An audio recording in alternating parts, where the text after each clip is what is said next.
नमस्कार। आप देख रहे हैं छत्तीसगढ़ आज तक और हम हैं अशोक ठाकुर। हमारे साथ कैमरा में है उजियाला किंडो जी।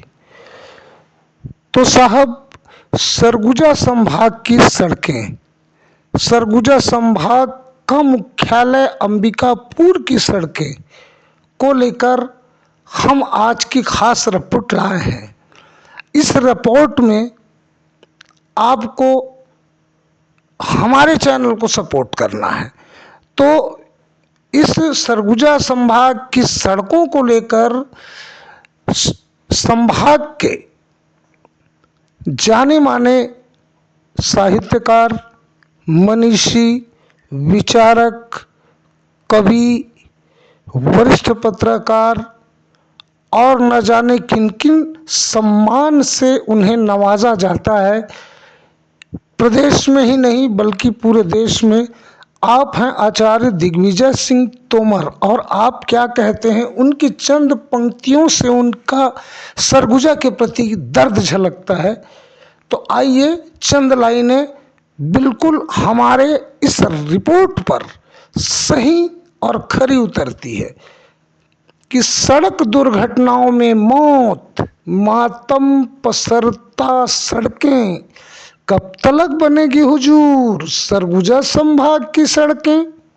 सड़क सड़क सीतापुर की, बरसों बीते बिलासपुर की, क्या कहें मालिक धूल धूसरित धुआं, गड्ढों में भरा है पानी जैसे मौत का कुआं। दूभर हुआ रामानुजगंज आना जाना, हुजूर फुर फुर उड़ आते हैं माना। और भी आगे की लाइनें हैं जिसे कभी और सुनाएंगे। तो देखिए हमारी ये खास रिपोर्ट। नमस्कार, आप देख रहे हैं छत्तीसगढ़ आज तक और हम हैं अशोक ठाकुर और हमारे साथ कैमरा में है उजियाला किंडो। तो अंबिकापुर में महामाया की पावन नगरी में आपका स्वागत है। हाँ, आइए, स्वागत है, अभिनंदन है।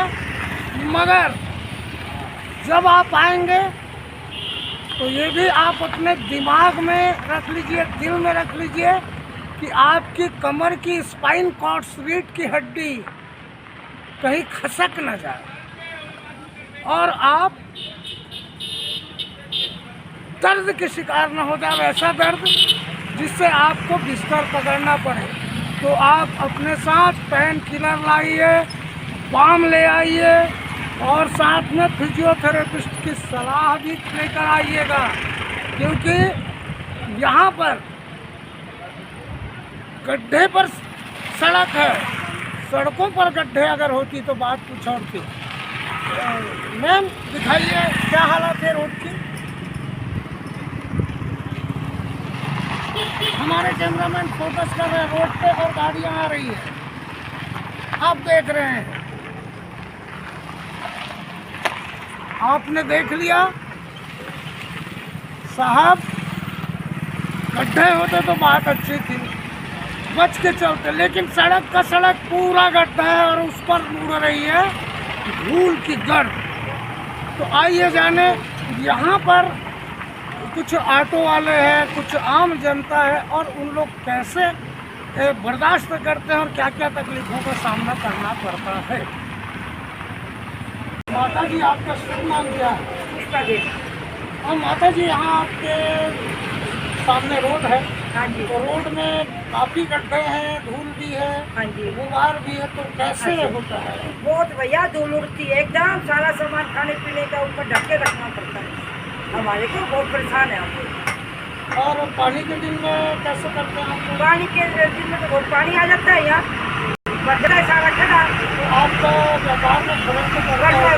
काम नहीं बनी भाई, जमा भी जमा काम ठप हो रहा हमारा तो। जी जी। हाँ, ऑटो वाले साहब है, देखिए इनको गड्ढों से क्या क्या सामना करना पड़ता है और इनको क्या क्या तकलीफ है। आइए साइड कर रहे हैं, हम उसके बाद में हमसे चर्चा करेंगे।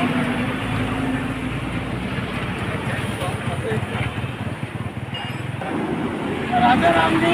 आप देखते स्टेशन से आप सवारियों को लाते ले जाते हैं और गड्ढे हैं, तो गड्ढे से क्या प्रॉब्लम हो रही है आप लोगों को? गाड़ी पलट जाता है, सवारी तकलीफ में जाता है। और ये तो और धूल धूल बहुत ज़्यादा और पानी के दिनों में आप लोग कैसे करते हैं? गड्ढा तो पता नहीं चलता। पता नहीं चलता है, गाड़ी पलट जाती है।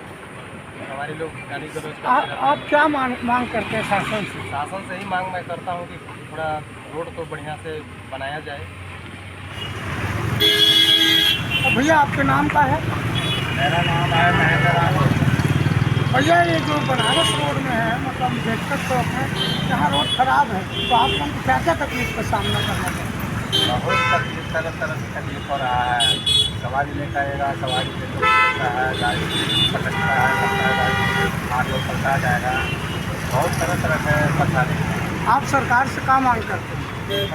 सरकार से मांग कर रहा हूँ कि मेरा और कुछ नहीं है, सड़क ठीक होना चाहिए। अच्छा सड़क ठीक। जी जी। भैया आपका नाम क्या है? बबलू भैया, यहाँ आपको क्या क्या सामना करना पड़ता है? गड्ढा हो गया मेन चौक में रोड को, पानी भर जाता है भैया रोड में, तकलीफ होता है आपको। और और धूल के दिन में क्या होता है? धूल के दिन में धूल मिल जाए। सरकार से क्या मांग करें? क्या मांग कर रहे हैं? रोड को अच्छी तरह से बनवाया जाए। रोड खराब। अच्छा सर, आपका नाम क्या है? शर्मा जी, ये जो रोड है उसकी स्थिति पानी भरती है तो पूरा जाम हो जाता है। पूरा यहाँ पे पूरा मैंने एक तरफ देखा जाए कि यहाँ रोड प्रकार हो जाता है कि पूरा मैंने रोड है कि तालाब है, कोई पता नहीं। आज ही गाड़ी इसमें चलते रहता है और पानी भरने के बाद में गड्ढे में ऑटो वाले लोग गिरते हैं, सवारी लोग गिरते हैं। किसी को और अब धूल होने के बाद धूल तो भाई अभी देखिए, अभी तक सूखा है तो धूल उड़ रहा है। तो आप लोगों को तकलीफ होती होगी, एकदम होगा, काहे नहीं होगा, सांसों की तकलीफ, काहे नहीं होगा। दवाई एकदम वगैरह होगा। देना पड़ता होगा। भाई जीने के लिए तो कुछ तो करने ना पड़ेगा आदमी को। कैसे गलत बोल रहा भैया?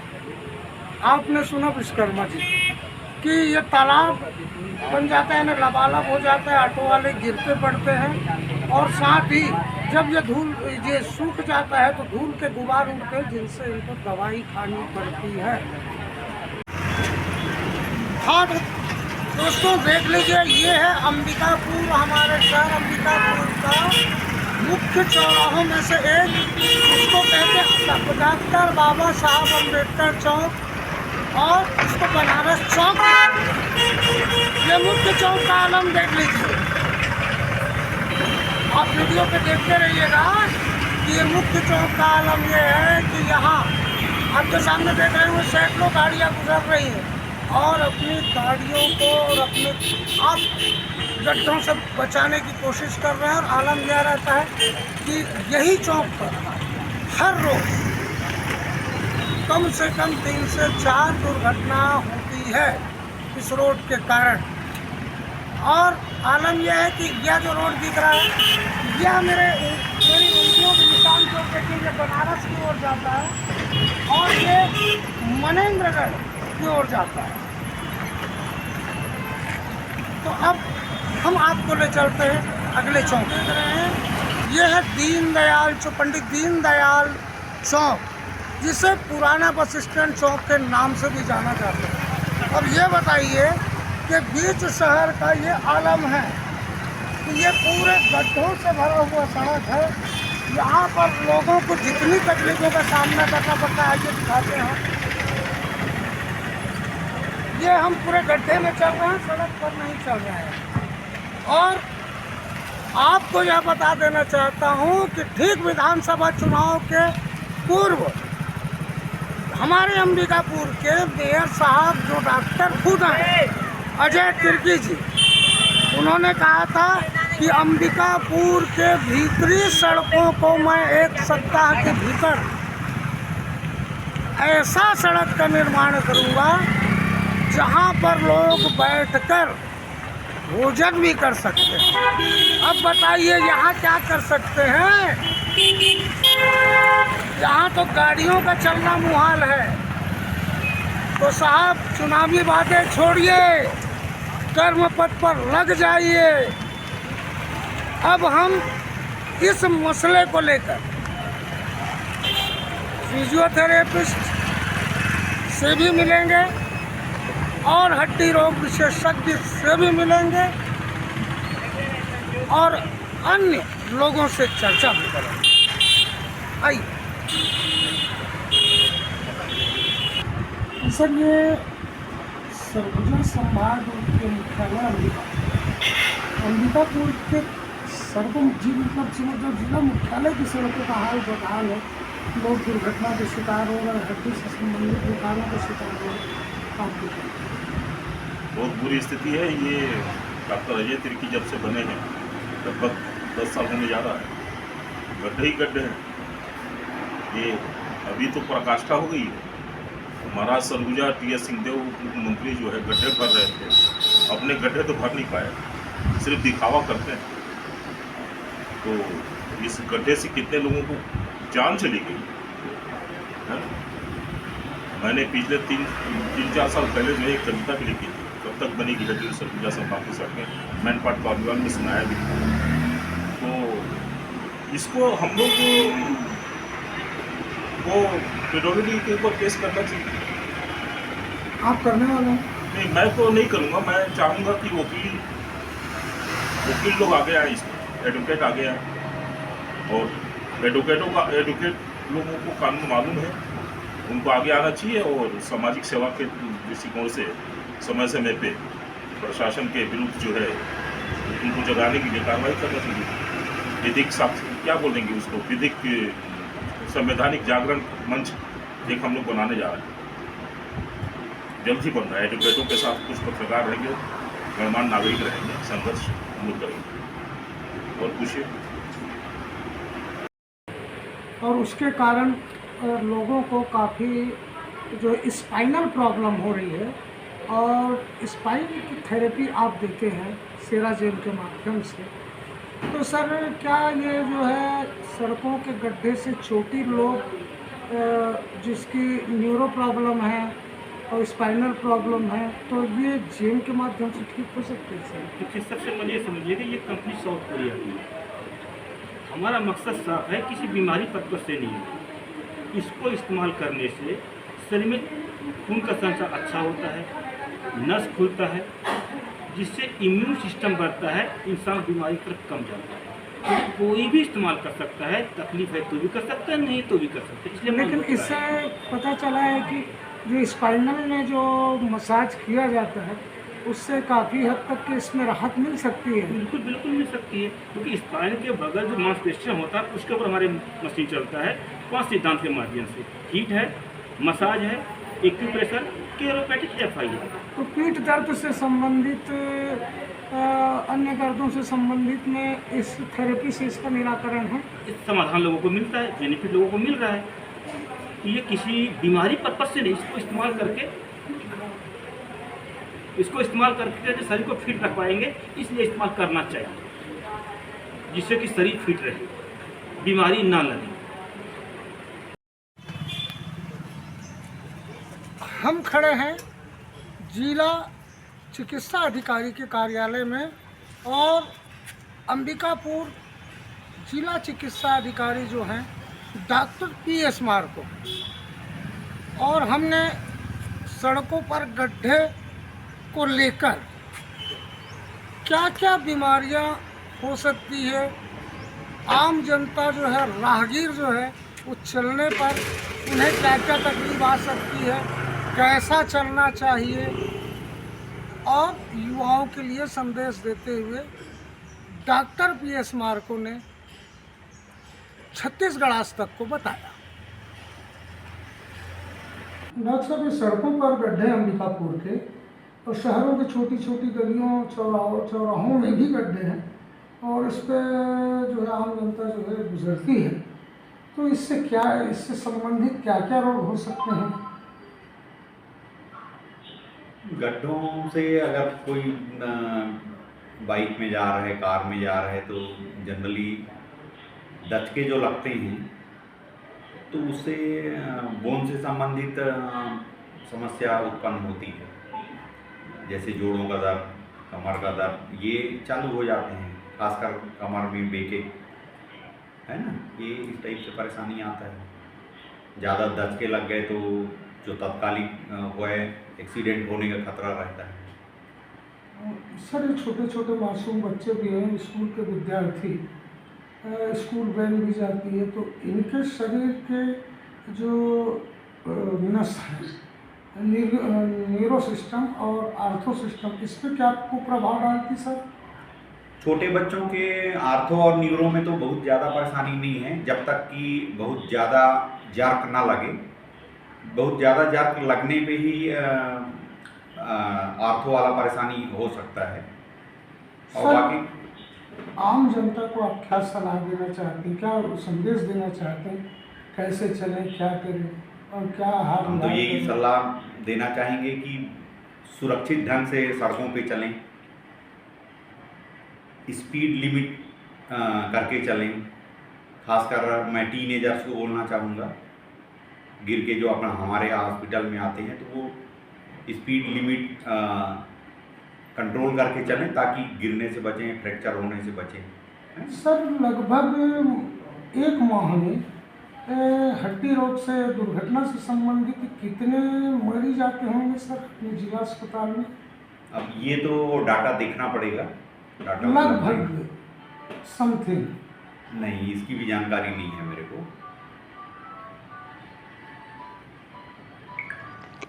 अंबिकापुर की सड़कों में बड़े बड़े गड्ढों को लेकर के जब हमने अंबिकापुर नगर निगम के महापौर डॉक्टर अजय तिर्की से फ़ोन पर चर्चा की तो उन्होंने फ़ोन पर हमें कुछ यूं कहा।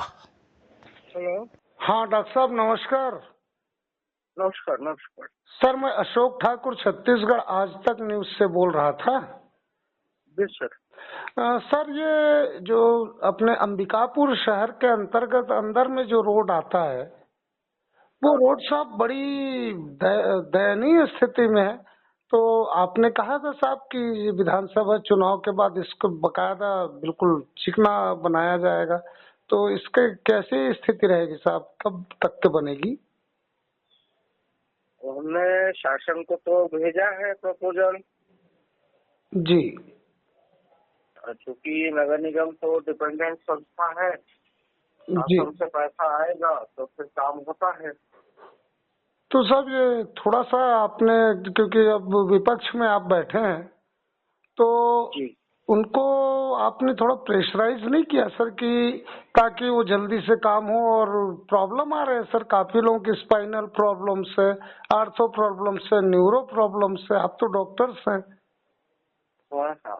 तो ये प्रॉब्लम बच्चों को, बूढ़ों को, गर्भवती महिलाओं के काफी देखने को मिल रहा है साहब।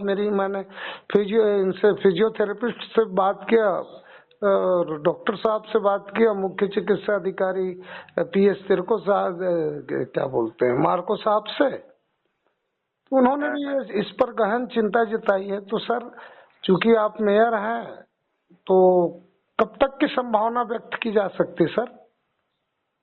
मैं तो अपने तरफ से प्रेशर बना ही रहा हूँ जी। सब लोग मेरे पे, प्रपोजल भी जैसे ही शासन आया, क्योंकि मालूम था बारिश इस बार थोड़ा ज्यादा हुई जी, तो उस वजह से सड़कें तो बहुत खराब हो ही गई।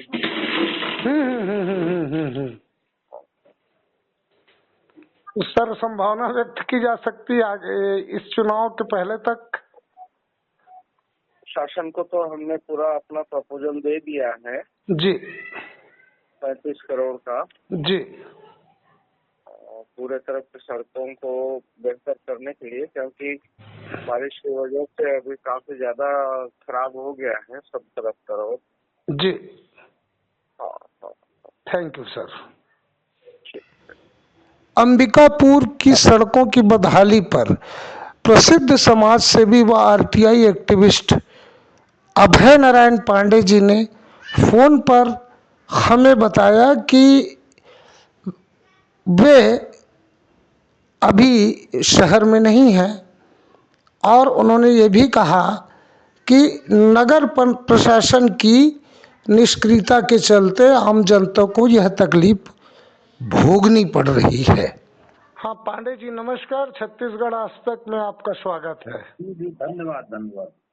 पांडे जी, ये अंबिकापुर की जो सड़कें हैं जो नगर निगम के अंतर्गत आती है, उसमें रेलवे स्टेशन से लेकर बनारस चौक तक, बनारस चौक से थोड़ा सा आगे अपन बढ़ते हैं तो कुछ अच्छे रोड, उसके बाद गांधी चौक में भी गड्ढे हैं, पुराना बस स्टैंड जो कि पंडित श्यामा प्रसाद मुखर्जी चौक जिसे पुराना बस स्टैंड चौक कहते हैं, वो भी गड्ढे हैं। मतलब हर जगह गड्ढे गड्ढे हैं जिसमें बच्चों को, बूढ़ों को और गर्भवती महिलाओं को, यहाँ तक के ऑटो पलट जा रही है, एक्सीडेंट होते जा रहे हैं। तो इस पर आपने सामाजिक कार्यकर्ता होने के नाते क्या पहल की थी शासन से, प्रशासन से? पहल तो इनसे हमेशा की जाती है, हमसे नहीं, बहुत संगठनों ने किया है पहल।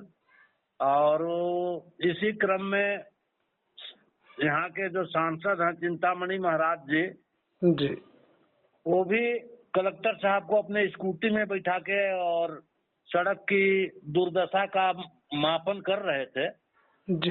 लेकिन पूरा शहर जो है ये गड्ढों का शहर हो गया है जी। शहर जैसा लगता नहीं है। आगे अगर कोई बड़ी गाड़ी जा रही हो, पीछे आप बाइक में या पैदल हैं तो सामने दिखता नहीं, इतना धूल और गर्दा उड़ रहा है जी। आए दिन रोज पलट जा रही हैं गाड़ियाँ जी। बैटरी वाला जो टेम्पू है तो कहना कब कहाँ पलट जाए, दिन भर में देखेंगे तो 1-2 पलट ही जा रहे हैं रोज जी। तो जानलेवा गड्ढा है, सड़क की बड़ा निगम की दुर्दशा है निगम के अंदर। और ये निगम क्षेत्र में यदि ऐसा है तो बाकी का आप अंदाजा लगाइए कि सरकार अभी जब से आई है बड़ा दुर्दशा हो गया है सड़क के बारे में, कहने लायक कुछ नहीं है। बाकी आपका कैमरा तो सब कुछ खुदे बयां करेगा क्या है कहाँ है।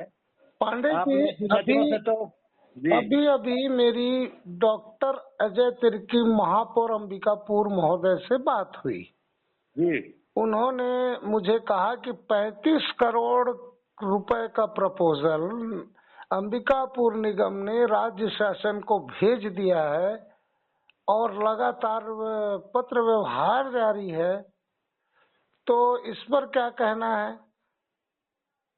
ये 35 करोड़ क्या होगा, उसमें 100 करोड़ तो पहले आ चुका है और वो 100 करोड़ से जो गड्ढा बना हुआ है तो 35 करोड़ उसका रिपेयरिंग करने या थूक पालिश करने में ही गायब हो जाएगा। इनकी सड़कें की जो गुणवत्ता है वो तो देख रहे हैं, गौरव पथ बना है मतलब करोड़ों का, तो उसमें देखिए कहीं कुछ नहीं है। जब उसकी हालत दुर्दशा है तो ये 35 करोड़ क्या माने रखता है इनके लिए? वो थूक पालिश में समाप्त हो जाएगी योजना बस जी। धन्यवाद। धन्यवाद।